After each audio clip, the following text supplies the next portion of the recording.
Good morning, students. Myself, Kamlesh bin Arwani, once again represent with you. And today's our lesson is lesson number 4, History sections, National Movement in India. In this chapter, we will discuss about the introduction of national movement, the Great National Uprising of 1857, boycott and of indigenous movement, and Muslim League 1906, birth and development of extreme revolutionary movement, fierce revolutionary movement in Gujarat, and a revolutionary movement in foreign countries. Before starting our chapter, I will suggest you once again that keep your notebook and pen with you so you feel easy to write something. So now, let's start. National movement in India. Introductions. During their stay in India, Britishers became familiar with the political conditions of India. जब अंग्रेज़ भारत के अंदर रुके हुए थे, यानी कि जब भारत के ऊपर अंग्रेज़ों का साम्राज्य था, तब उन्हें भारत की जो पॉलिटिकल कंडीशंस थी उनके बारे में वो अच्छी तरह से वाकिफ़ हो चुके थे, क्योंकि अंग्रेज़ भारत में आए थे व्यापार करने के लिए, लेकिन इन्होंने धीरे धीरे अपना साम्राज्य स्थापित करना शुरू किया। तो इस तरह से इन्होंने सबसे पहले बैटल ऑफ बक्सर लड़ा था, बैटल ऑफ प्लासी लड़ा था, उसके बाद में बैटल ऑफ बक्सर लड़ा। तो इस तरह से ये भारत की जो पॉलिटिकल कंडीशंस थी कि यहाँ पे जो भारत छोटे छोटे राज्यों में, छोटे छोटे रियासतों में विभाजित था, एवं इन्हीं रियासतों के जो राजा थे या नवाब थे आपस में लड़ते झगड़ते रहते थे। इसका फ़ायदा उठाते हुए अंग्रेज़ों ने भारत का आर्थिक शोषण करते गए। So the British East India Company took advantage of the political disputes और internal weakness of India and from 1757 AD after creeping into Bengal to the uprising of 1857 AD। इसका फ़ायदा इन्होंने 1757 से लेकर के 1857 तक लिया। ये धीरे धीरे अपना राज्य स्थापित करते गए थे। जैसा कि आपको यहाँ पे 1875 शो हो रहा है, लेकिन इससे 1857 पढ़ना, ठीक है, क्योंकि आपकी चैप्टर के अंदर भी राइट कंटेंट है 1857। It established its supremacy over India in 100 years of rule। और इन 100 वर्षों के दौरान इन्होंने भारत के अंदर अपनी सुप्रीमेसी को स्थापित कर लिया। The English gradually developed a strong administrative structure in the country। और अंग्रेज़ों ने धीरे धीरे अपना एडमिनिस्ट्रेटिव सिस्टम्स, नौकरशाही स्थापित कर ली। Through this administrative structure, common laws, common administrations, and a legal system according to the British system came into existence।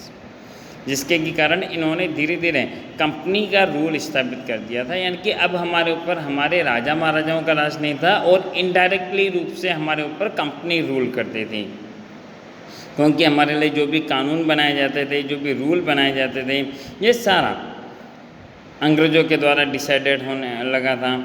So through this administrative structures, common laws, common administrations, and a legal system according to the British systems came into existence, and yet the English residing in India, जो अंग्रेज़ लोग भारत में रहते थे, established such laws and administrations that such English would get more benefits।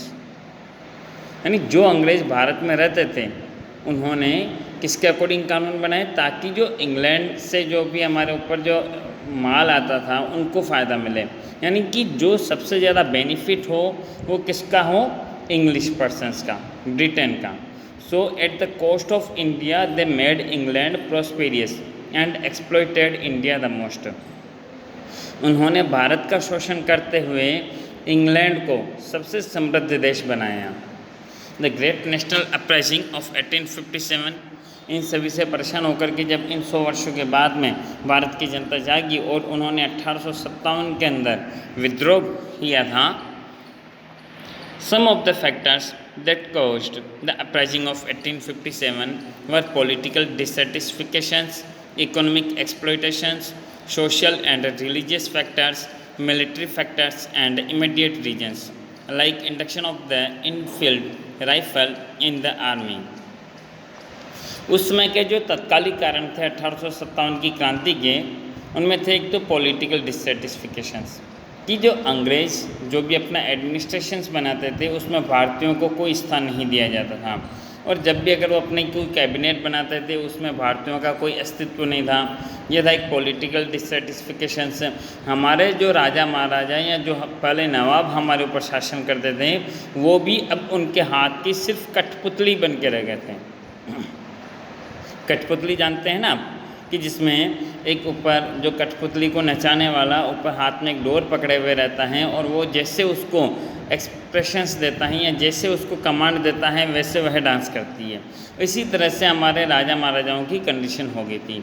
Economic एक्सप्लॉयटेशंस, यानी हमारे यहाँ पे जितने भी लघु उद्योग थे वो सारे धीरे धीरे नष्ट हो गए थे, एवं इंग्लैंड से आने वाला जो मशीनी माल था वो यहाँ पे बिकने लगा था। तो हमारे यहाँ के जो लेबर्स थे वो टोटली इकोनॉमिकली एक्सप्लॉइटेड हो रहे थे। सोशल एंड रिलीजियस फैक्टर्स, हमारी कई सारी धार्मिक मान्यताएं थी, उनकी वजह से हम उन मान्यताओं को पूरा नहीं कर पा रहे थे। मिलिट्री फैक्टर्स, हमारे देश के सैनिकों को उन्होंने ज़बरदस्ती अपनी आर्मी के अंदर डाल के रखा था।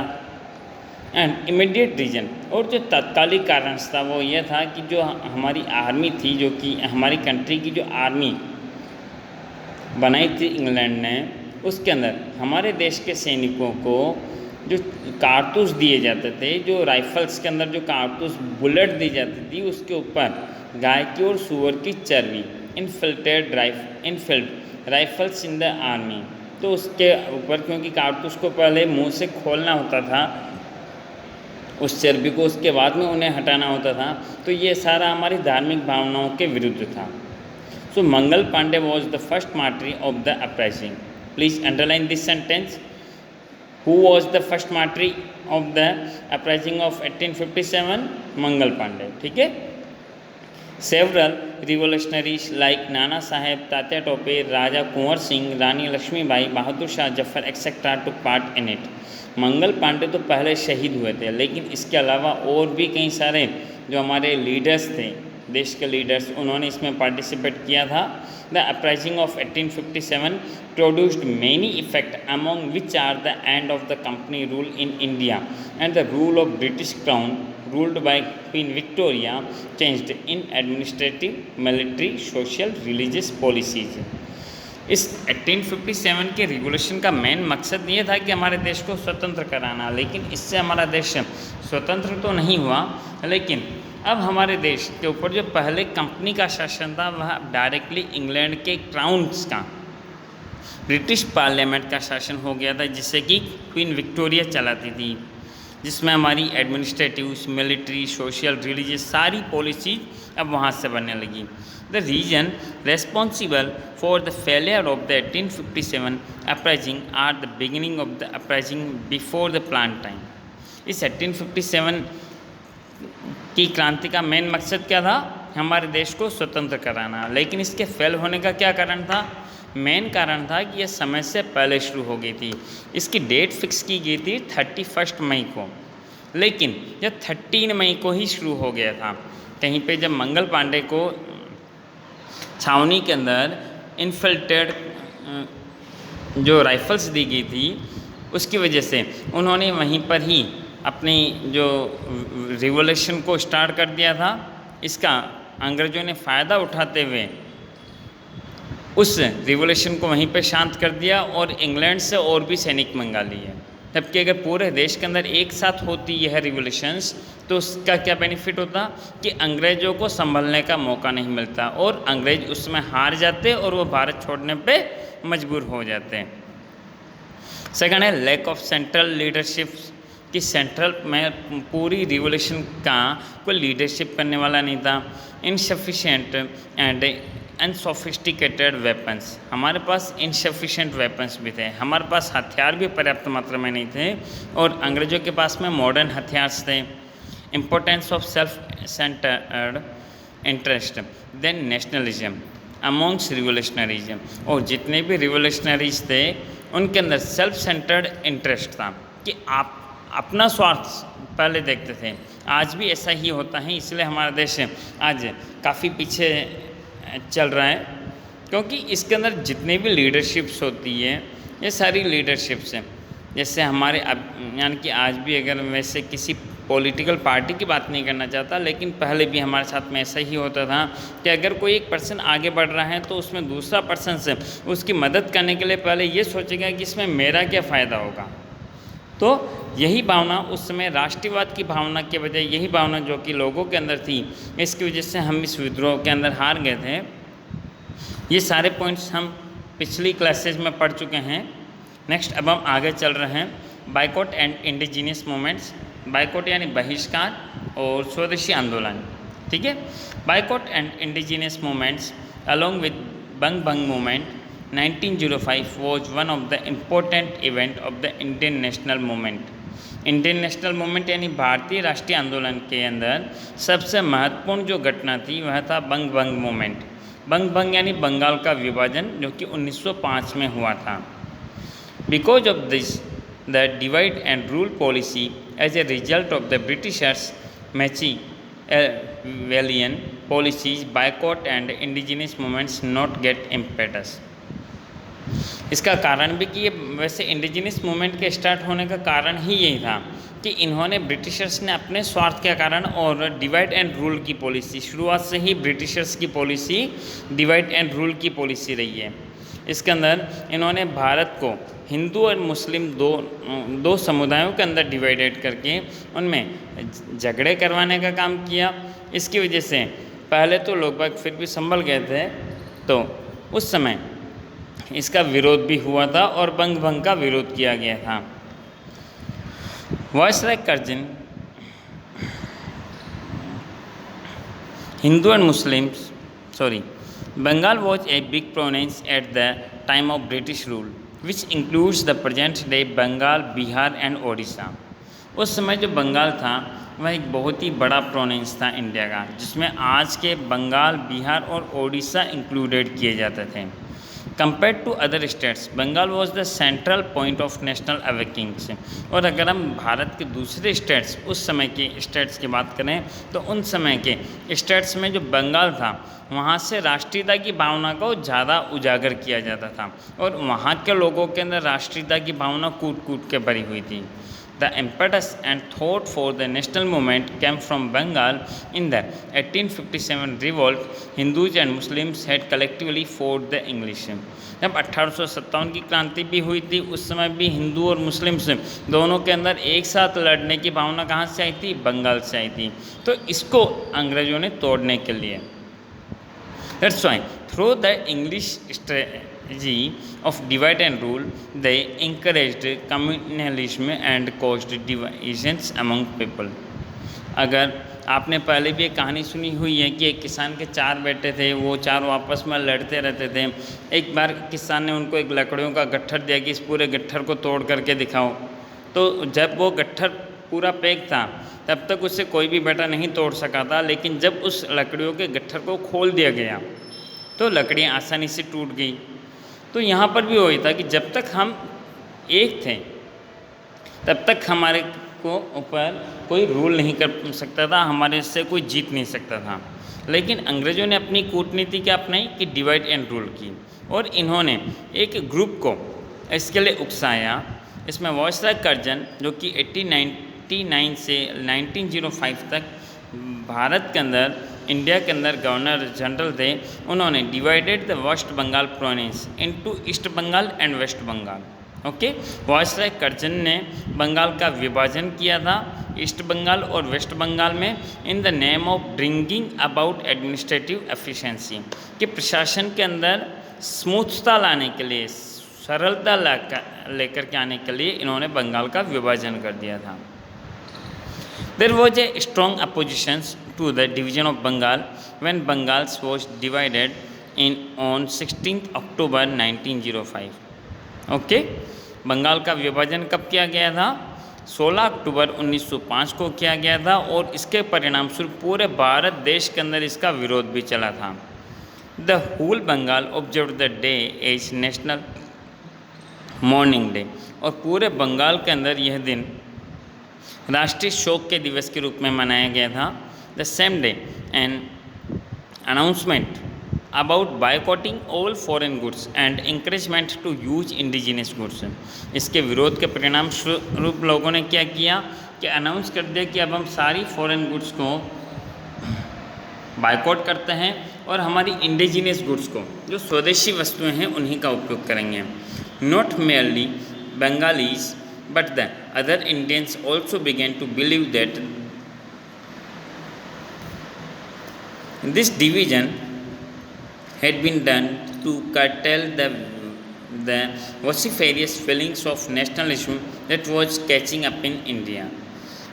बंगाली ही नहीं, पूरे भारत देश के लोग ये जानते थे कि, और उन्हें इस चीज़ का विश्वास हो चुका था कि बंगाल का विभाजन इसीलिए किया गया है क्योंकि यहाँ से राष्ट्रीयता की भावना सारे एरियाज़ के अंदर फैल रही है, और इसी को तोड़ने के लिए इन्होंने बंगाल का विभाजन किया है। That day, Hindus and Muslims tied Rakhi to each other in the entire Bengal to express their unity। और इसका विरोध दर्शाते हुए इस दिन सारे हिंदू और मुसलमानों ने आपस में एक दूसरे के हाथ में राखी बांधी थी, क्योंकि राखी किसका त्यौहार है? भाई बहन की रक्षा का त्यौहार है या रक्षा का त्यौहार है, यानी जिससे राखी बांधी जाती है वह पर्सन उसकी रक्षा करेगा। ये रक्षा सूत्र का एक प्रतीक होता है। तो इसीलिए पूरे भारत देश के अंदर हिंदू और मुस्लिम से जितने भी थे, और स्पेशली बंगाल के अंदर इस दिन राखी बांधी गई थी ताकि हमारी एकता को दर्शाने के लिए। This movement had 3 major characteristics. इस मूवमेंट्स की 3 मेजर कैरेक्टरिस्टिक्स थी। फर्स्ट है एडॉप्ट इंडिजीनियस प्रोडक्ट्स, यानी कि स्वदेशी वस्तुएं उपयोग में लेंगे। बायकॉट फॉरेन गुड्स, विदेशी वस्तुओं का बहिष्कार करेंगे। And adopt national education.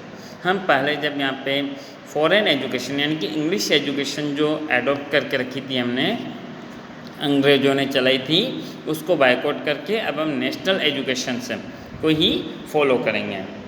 India benefited a lot due to this swadeshi movements, और भारत को इससे काफ़ी बेनिफिट भी हुआ क्योंकि while the English industry was badly affected due to the boycott of foreign goods, the cloth coming from Manchester stopped।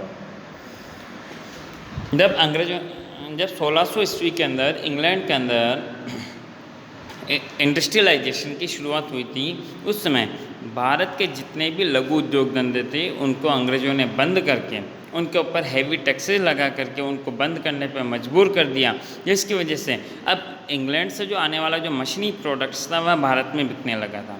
लेकिन अब क्या हुआ कि जब हमने फॉरेन गुड्स को बॉयकॉट कर दिया, इस वजह से हमारे यहाँ पे इंडिजिनियस प्रोडक्ट्स बनने लगे। उसका बेनिफिट क्या हुआ कि इंडिया के अंदर लोगों को अपना रोज़गार मिलने लगा, प्लस फॉरेन को जो इनकम हो रही थी, इंग्लैंड को जो इनकम हो रही थी अपने माल को एक्सपोर्ट करके इंडिया के अंदर, वो सारी बंद हो गई। इंग्लैंड के अंदर सबसे ज़्यादा जो कॉटन टेक्सटाइल्स के अंदर जो मैनचेस्टर से जो कपड़ा आता था, Manchester is the city of England, so वहाँ से जो भी कपड़ा आता था वो सारा बंद हो गया। इसके अलावा sugar, shoes, cigarettes, tobacco etcetera imported from England also reduced and the sale of cloth made in India. अब धीरे धीरे भारत के अंदर जो बनने वाला कपड़ा सेल होने लगा। Factories for making indigenous goods were started. स्वदेशी वस्तुएं बनाने की फैक्ट्रियाँ शुरू हो गई। The effect of the movement was felt in other province of India like Punjab, Uttar Pradesh, Madhya Pradesh, Mumbai, Madras etcetera. इस मूवमेंट का इफेक्ट भारत के अदर प्रोविंस के ऊपर भी पड़ा, जिसके के कारण the echo of the swadeshi movement was felt in Gujarat too. इसका प्रभाव गुजरात तक भी आया था। इसी के कारण स्वरूप the echo of the movement was also felt strongly in the British parliament and just within 6 years 1911 the division of Bengal was scrapped after a rethinking by the parliament. पहले अंग्रेजों ने बंगाल का विभाजन तो कर दिया, लेकिन फिर वापस से जब इससे ब्रिटेन को सबसे ज़्यादा नुकसान होने लगा, क्योंकि हमने उनको कॉपरेट करना बंद कर दिया। पहले हम सीधे साधे जीवों की तरह उनको कॉपरेट करते थे कि वो जो भी रूल हमारे ऊपर इम्प्लीमेंट करते थे, हम उन्हें फॉलो करते थे। लेकिन अब जब हमारे देश की राष्ट्रीयता की भावना को आघात लगा तो हमने धीरे धीरे ब्रिटेन के गुड्स को बायकॉट कर दिया, जिस वजह से अब यह बात जब ब्रिटेन की पार्लियामेंट के अंदर गई तो उन्हें भी इस चीज़ का आभास हो गया कि हमारे द्वारा जो कदम उठाया गया था वो गलत कदम उठाया गया था। इसलिए मात्र 6 वर्षों के अंदर ही इस पूरे विभाजन को फिर से चेंज कर दिया गया। And this was a memorable victory of the Indians. और ये भारत के लोगों की काफ़ी बहुत बड़ी जीत थी, यादगार जीत थी, क्योंकि इसकी वजह से हमारे देश के सैनिकों को इंकरेजमेंट मिला कि हम अगर आपस में एक होकर के लड़ेंगे तो हम इंग्लैंड इस रूल को भारत से ख़त्म कर सकते हैं। Muslim League 1906 by adopting the divide and rule policy. लेकिन क्या होता है कि कुछ लोग ऐसे होते हैं जो कि वैसे अंग्रेज़ों के बहकावे में आ गए थे। So by adopting the divide and rule policy the English wanted to create a conflict between Hindus and Muslims. इस अंग्रेज़ों की जो पॉलिसी थी डिवाइड एंड रूल कि फूट डालो और राज करो की नीति, इसका मेन मकसद ये था कि इन दोनों के अंदर फूट डाल करके भारत के ऊपर शासन किया जाए। और इसके अंदर then was the Lord Minto and the Indian Wazir Molle together planned to crush the Indian nationalism, जिसकी की वजह से मोल्ले और मिंटो दोनों ने मिलकर के, लॉर्ड मिंटो और मोल्ले दोनों ने मिलकर के भारत के अंदर जो नेशनलिज्म की भावना थी इसको पूरा क्रश करने एक प्लान बनाया, जिसके के तहत when the national fight become stronger the English become to favour the upper class Muslims. इसलिए जैसे ही नेशनल मूवमेंट स्टार्ट हुआ, ब्रिटिश पर्सन्स ने जो अपर क्लास मुस्लिम्स थे, जो समृद्ध मुस्लिम्स थे, उनको फेवर करना शुरू कर दिया, उनके पक्ष में बोलना शुरू कर दिया। The English become successful in convincing a group of Muslims that they must from a Muslims organisation to demand for separate voting rights and separate voting centres. और सेपरेट वोटिंग सेंटर बनाने के लिए उनको एक अलग क्षेत्र बनाना पड़ता अपना। तो इस तरह से इंग्लैंड के लोग, वो लॉर्ड मिंटो और लॉर्ड मोल्ले दोनों ही मुस्लिमों के एक ग्रुप को ये समझाने में सफल हो गए कि उन्हें अपने लिए एक अलग से वोटिंग का सेंटर्स बनाना चाहिए और एक वोटिंग एरिया बनाना चाहिए। As a result Muslim League was formed 1906, जिसके परिणाम स्वरूप 1905 में बंगाल का विभाजन होने के बाद में 1906 के अंदर एक बार मुस्लिम लीग की स्थापना हो गई थी। Religious head of the Muslims Aga Khan, Nawab of Dhaka Salimullah Khan, viceroy Minto and his personal ministers Dunlop Smith had played an important role in the establishment of these organizations। और ये मेन ऑर्गेनाइजेशंस बनाने के अंदर जो कौन कौन से लोगों की भागीदारी रही थी, एक तो मुस्लिम्स जो कि हेड थे हमारे, उसमें धार्मिक गुरु थे जो कि आगा खान, और जो ढाका के नवाब थे सलीमुल्लाह खान और मिंटो, इन सभी ने मिलकर के इस ऑर्गेनाइजेशन को बनाया था। In order to stop the Muslim from attending the annual conference of the Congress. अब 1885 के अंदर जो A.O. ह्यूम के द्वारा जो इंडियन कांग्रेस की स्थापना की गई थी, उसकी मीटिंग्स के अंदर ये मुस्लिम लीग के पर्सन्स पार्टिसिपेट ना करें, इसलिए क्या किया गया कि the annual conference of the Muslim League was arranged on the same day as that of the Congress. इसलिए कांग्रेस की जब मीटिंग आयोजित की जाती थी उसी सेम दिन इन्होंने भी अपनी मीटिंग्स बनानी शुरू कर दी, मीटिंग्स रखनी शुरू कर दी कि इस वजह से मुस्लिम लीग के पर्सन्स कांग्रेस की मीटिंग में नहीं जा सकते। So thus the demand for separate representations is not the brainchild of the Muslims but that the English policy.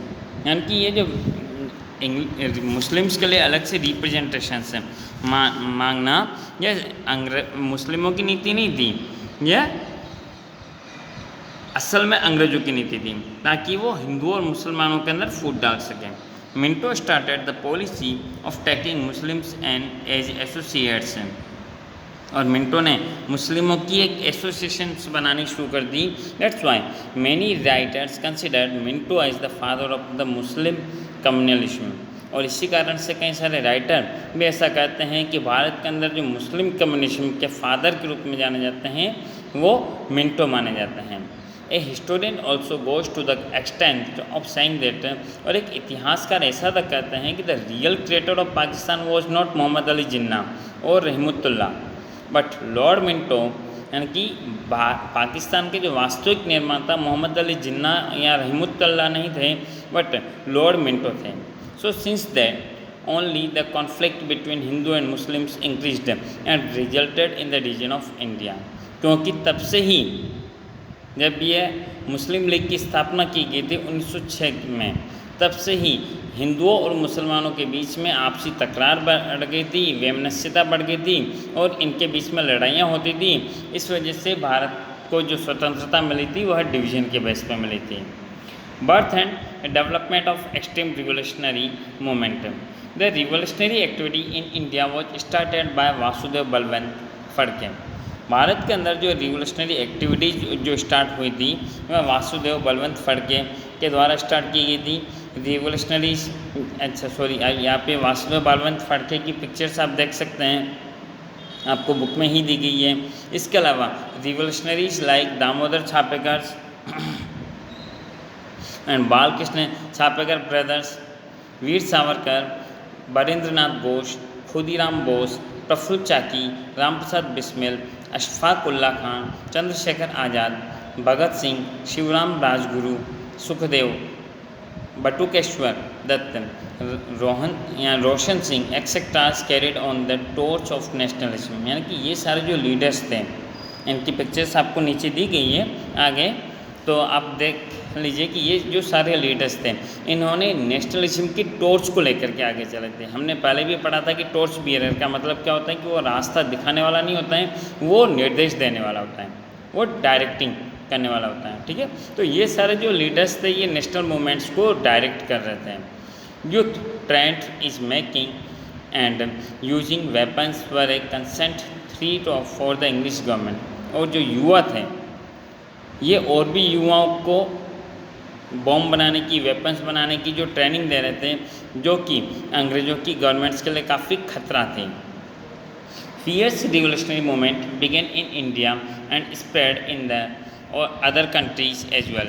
सिर्फ भारत में ही नहीं, भारत से बाहर भी अदर कंट्रीज़ के अंदर भी ये फियर्स रिवोल्यूशनरी मूवमेंट फैली।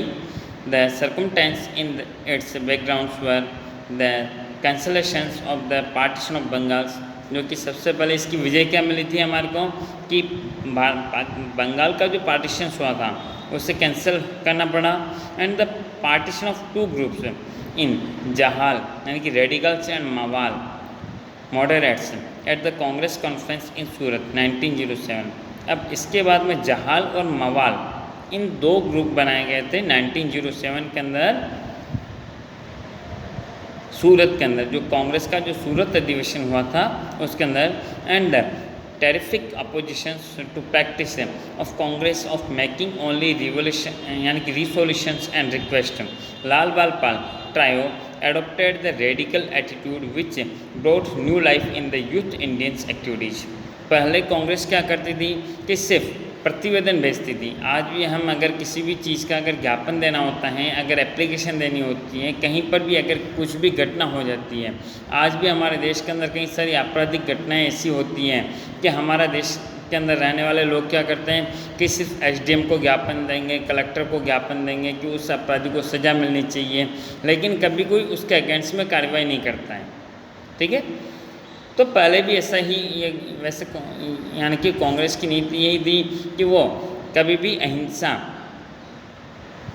हिंसा की तरफ ध्यान नहीं देती थी, वह अहिंसा को लेकर के चलती थी। वह अंग्रेज़ों, उनका ऐसा मानना था कि हम अंग्रेज़ों से जीत नहीं सकते हैं। जबकि कुछ ऐसे जो रिवोल्यूशनरीज थे जिनमें कि लाल बाल पाल या भगत सिंह थे, सुभाष चंद्र बोस थे एवं चंद्रशेखर आज़ाद थे, ये मानते थे कि हम ईंट का जवाब पत्थर से दें। अगर वो हमारे देश को अगर लूट रहे हैं तो हम भी उनको लूटें, ताकि उनको इस चीज़ का सबक मिले। तो इसीलिए लाल बाल पाल जो कि तीन ऐसे नेता थे, इन्होंने अपनी एक नई लाइफ दी इंडियन एक्टिविटीज़ को, जिसमें कि the late charge policy of the Indian National Congress got a solid new turns. अब इसके साथ ही जो यानी कि पहले जो हमारे यहाँ पे ओनली एप्लीकेशन देने की, जो ज्ञापन देने की जो कांग्रेस की नीति होती थी, उससे एक नया टर्न मिला। अगले पेज पे आइए। Lokmanya Bal Gangadhar Tilak declared it firmly, freedom is mine bright right and I will achieve it anyhow. Lokmanya Bal Gangadhar तिलक जो कि एक राष्ट्रीय नेता थे हमारे क्रांतिकारियों के, उन्होंने इस चीज़ को डिक्लेयर कर दिया कि स्वतंत्रता मेरा जन्मसिद्ध अधिकार है और मैं इसे किसी भी कीमत पर लेकर रहूँगा। So this become the Maxim's. Maxim's means sentence और जो कि डायलॉग्स, ओके, कि ये हमारी जो क्रांतिकारी थे उनके मन के अंदर ये डायलॉग बन गया कि हमें अब स्वतंत्रता किसी भी हालत में लेनी है। So for the revolutionary freedom fighters, जितने भी क्रांतिकारी थे उन्होंने अपने मन के अंदर ये बिठा लिया। कभी वैसे आपको वैसे कई सारे वचन सुनाए जाते हैं कि सत्य बोलो, असत्य मत बोलो, लेकिन इसे धारण कोई ही करता है, ठीक है। तो इसी तरह से जब बाल गंगाधर तिलक ने कहा था कि स्वतंत्रता मेरा जन्मसिद्ध अधिकार है और मैं इसे लेकर रहूँगा, तब सारे क्रांतिकारियों ने इस वचन को अपनाया और उसी के अनुसार उन्होंने फ्रीडम फाइटिंग के अंदर पार्टिसिपेट किया था। At the time a group of Indian youth undertook activities to seek freedoms from foreign rules. उसमें एक कुछ ग्रुप था क्योंकि Indian youth undertook activities to seek freedom from foreign rules. इन्होंने फॉरेन रूल से हमारे को आज़ाद कराने के लिए भी कुछ एक्टिविटीज़ की थी। These extreme revolutionaries was more than happy to sacrifice their life for the motherlands. और इनका ऐसा मानना था कि हम हमारी मातृभूमि के लिए अपने प्राणों की बलि भी देते हैं। They could give up their lives और takes lives in order to attain freedoms. और ये स्वतंत्रता के लिए जान ले भी सकते थे तो जान दे भी सकते थे। Revolutionary activities spread in Maharashtra, Bengal, Punjab, Bihar, Odisha, Gujarat, Rajasthan, Madras province. इन सारी प्रोविंस के अंदर भी रिवोल्यूशनरी एक्टिविटीज़ फैली थी। Uttar Pradesh and central India among these activities पर सम लाइक यानी कि आपका मित्र मेला सोसाइटी, अभिनव ब्रह्म भारत समाज, अनुशीलन समिति, अंजुमन ए मुहल्लान्स वतन, इंडियन पेट्रियट्स एसोसिएशंस, जैसे कि बाद में भारत माता का नाम दिया गया था। ये सारी सोसाइटीज़ बनाई गई थी, ये सारी समितियां बनाई गई थी जो कि लोगों को जोर दे करके उनके अंदर भावना जागृत करती थी कि हमें रिवोल्यूशनरी एक्टिविटीज़ के अंदर पार्टिसिपेट करके भारत को आज़ाद कराना है। In the first stage, newspapers and magazines like Yugantar, Navshakti and Vande Mataram, Kesari, Maratha gave contest strength to the activities। इसके पहली स्टेज में जैसे कि न्यूज़पेपर्स ने भी अपनी खासी भूमिका निभाई थी कि जो मीडिया के द्वारा जो न्यूज़पेपर्स उस समय पब्लिश होने लगे थे उनमें केसरी था, मराठा था और आपका नवशक्ति, युगांतर, इन सभी ने इन सारी एक्टिविटीज़ को मजबूती दी थी। About 34 revolutionaries were prosecuted in the Alipur massacres. और इसके अंदर 34 जो कि रिवोल्यूशनरीज थे वो मारे भी गए थे। Several revolutionaries were arrested in होरा मैस्कर्स। और होरा मैस्कर एंड ढाका मैस्कर के जुर्म के अंदर कई सारे रिवोल्यूशनरीज को बंदी भी बनाया गया था, उनको जेल में डाल दिया गया था। Attempt to kill Lord Hardings by throwing a bomb, dropping bombs on Viceroy Minto on November 30, 1909 outside Raipur Darwaza in Ahmedabad can all be given the example of these. इनका क्या काम था कि इन्होंने कौन कौन सी घटनाएं की थी कि जैसे लॉर्ड हॉर्डिंग्स को बॉम्ब से उड़ा देना, इसी तरह से वायसराय मिंटो को भी 13 नवंबर 1909 को इन्होंने यानी कि रायपुर दरवाज़ा अहमदाबाद के बाहर इन्होंने बॉम्ब से उड़ा दिया। तो इसी तरह से ये सारी घटनाएं जो कि इन क्रांतिकारियों के द्वारा की जाती थी, क्योंकि जो हमारे ऊपर अत्याचार करते थे तो हम हमारी मातृभूमि की रक्षा के लिए और हमारे देशवासियों की रक्षा के लिए इतना तो कर ही सकते थे, ठीक है।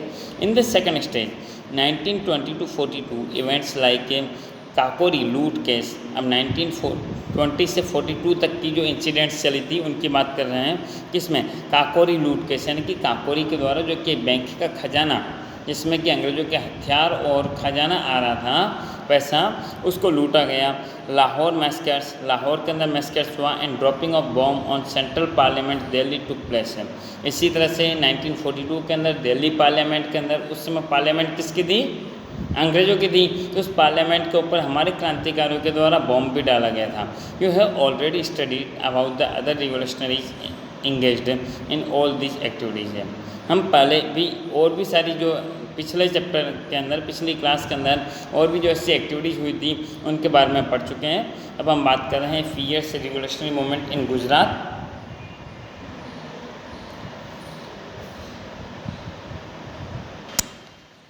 So, Sri Aurobindo Ghosh was the pioneer of armed revolution in Gujarat.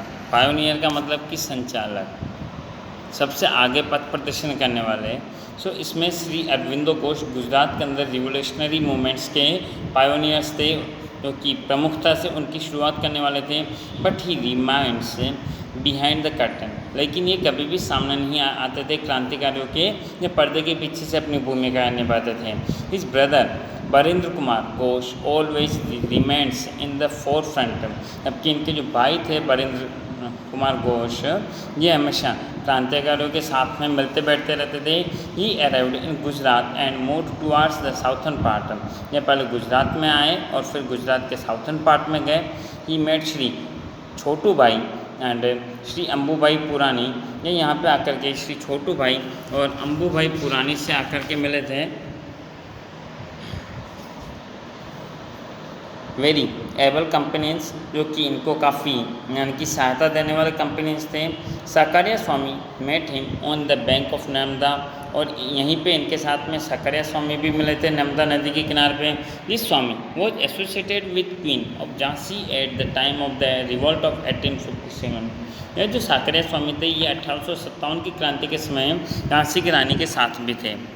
Barindra Kumar involved some of the middle class youth from Vadodara and आपका चरोतर रीजन्स, जो कि Kheda, Ahmedabad, Mehsana in the revolutions. और बरिंद्र कुमार घोष ने कुछ महसाणा के युवकों को, कुछ वडोदरा, कुछ अहमदाबाद के जो नव युवा थे उनको अपनी टीम में शामिल किया था। In relation of these activities the buggy of vice Minto was bomb outside Raipur Darwaza in Ahmedabad, और इन्हीं के सहयोग से जो अभी हमने पहले पढ़ा था कि लॉर्ड मिंटो की जो बगी जा रही थी, कि जो रथ यात्रा जा रही थी, उसे रायपुर दरवाज़ा के बाहर अहमदाबाद के अंदर बॉम्ब से उड़ाया गया था, वो इन्हीं साथियों के सहयोग से उड़ाया गया था। Shri Aurobindo Ghosh described the scheme for revolution in his book named Bhavani Mandir. It was also translated into Gujarati and published in the journal Dakshina. इससे जो रविंद्रनाथ अरविंद घोष थे, इन्होंने सारी अपनी स्कीम्स यानी कि जो भी योजनाएं बनाते थे वो भवानी मंदिर के नाम से एक बुक के अंदर पब्लिश की हुई थी और डिस्क्राइब की हुई रहती थी। इससे गुजराती में ट्रांसलेट किया गया इसके अंदर से। इसी के साथ ही this booklets with titles like देशी वनस्पति दवाओं। अब इस बुक के अंदर जो अलग अलग जो चैप्टर्स बनाए जाते थे वो किस नाम से रखे जाते थे, कि जैसे देशी वनस्पति दवाओं, इसी तरह से नहावाना साबुन, बनावानी रीत, कसरत, गुलाबनो किस्सो, कायदानो संग्रह एक्सेट्रा, ताकि इन्हें गुजराती में इसलिए पब्लिश किया जाता था ताकि जो गुजरात के जो रिवोल्यूशनरीज थे वो इन सारी चीज़ों को समझ सके, लेकिन अंग्रेज़ कभी भी अगर उनके हाथ में इस तरह की बुक्स आ जाए तो वो इस चीज़ को ना समझ सकें। So that very published in order to spread the thought of revolutions. ये सारी बुक्स रिवोल्यूशनरी एक्टिविटीज़ की थॉट्स को स्प्रेड करने के लिए पब्लिश की जाती थी, so that Britishers won't understand. और गुजराती में क्यों पब्लिश की जाती थी, ताकि ब्रिटिशर्स इनको समझ ना सकें। These booklets content methods of preparing bombs and Ganganath Vidyalaya was established near Chandod, Karnali, where secret revolutionary activities were carried out.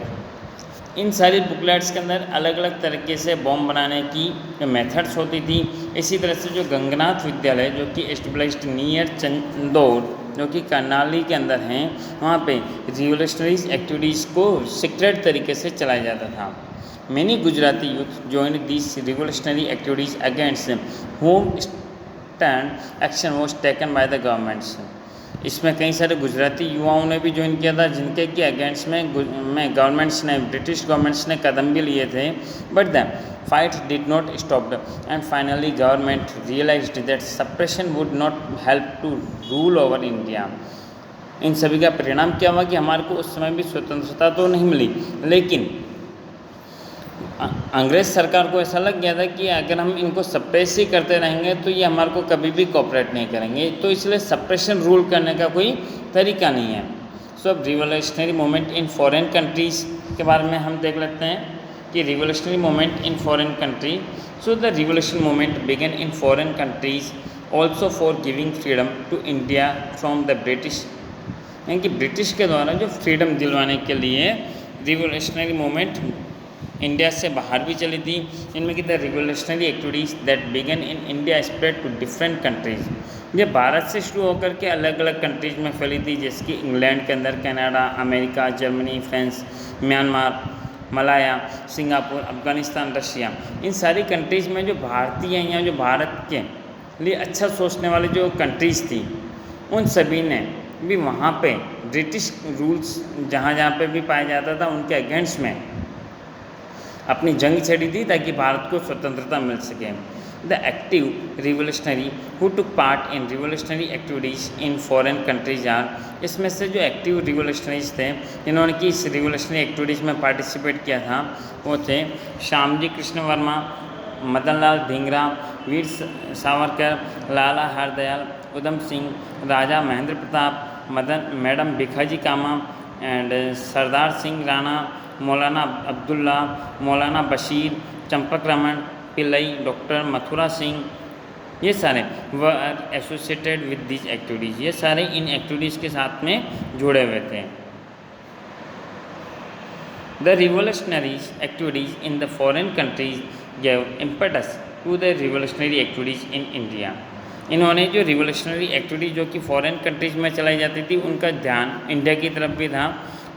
Pistols were being secretly sent to India from England along with the bedding of cooks, यानी कि वहाँ से भारत के अंदर जो कि England से जो इंग्लैंड के ऑफिसर्स के लिए जो कुक भोजन बनाने के लिए आते थे उनके बेड के अंदर पिस्टल्स वगैरह भी सेंड करके भेजी जाने लगी ताकि भारत के सैनिकों को हथियार मिल सके।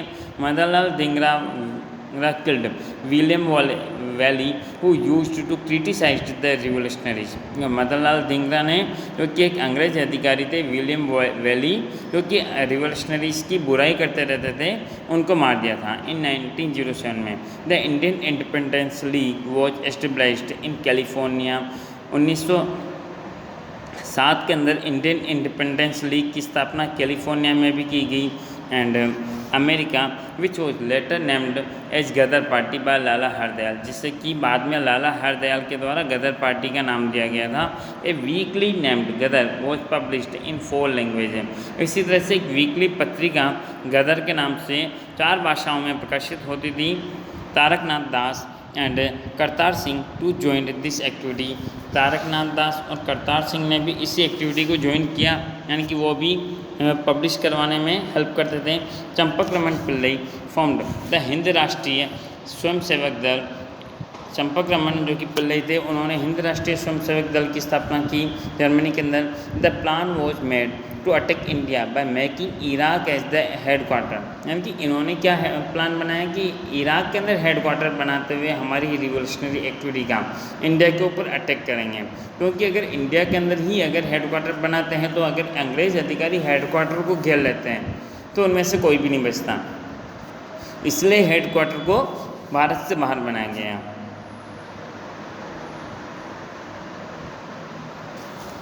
In the International Socialist Conference held in Stuttgart, Germany, the national flag prepared by Madam Kama was hosted for the first time।